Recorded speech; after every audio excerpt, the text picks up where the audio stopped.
আসসালামু আলাইকুম। আপনাদের সাথে আছি আমি আজকে কৃষক মোহাম্মদ ফরহাদ। আমাদের বেগুন গাছের পাতা কাটি কেন সেটা নিয়ে কিছু কথা বলবো। সেটা হলো আমাদের বেগুন গাছের পাতা কাটি হলো গাছের অনেক গাছে ফল আইছে, যেমন বেগুন অনেক গাছে বেগুন আইছে। বেগুন ছোট, ছোট প্রথম অবস্থা বেগুন ছোট, ছোট থাকে। সেজন্য এখন বেগুন বড় হবে।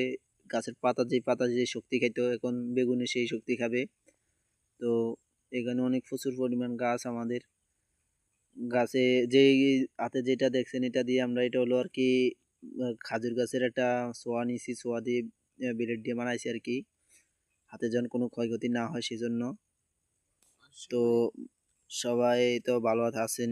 আমি এখানে প্রচুর পরিমাণ কাজ করে আইছি, এগুলা সব গাছ কাইটা ফেলাইছি, এখান দিয়েও কাটবো এখন। তো এই যে আমাদের এই যে প্রচুর মামা মামা তো এখানে কাটবে এখন, এইদিকে মামা কাটবে।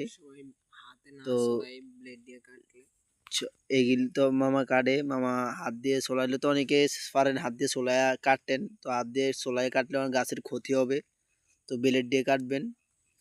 তো আমরা সময়ের কারণে কিছু ভিডিও দিতে পারি না, তো আমরা বেগুন তোলা নিয়ে ব্যস্ত থাকি। তো সময়ের কিছু কারণে আমরা ভিডিও টিডিও দিতে পারি না। অনেকে এখানে প্রচুর পরিমাণে আমাদের জমিন তো দেখতে পাচ্ছেন, এগুলো পিছে আমার এগুলো জমিন।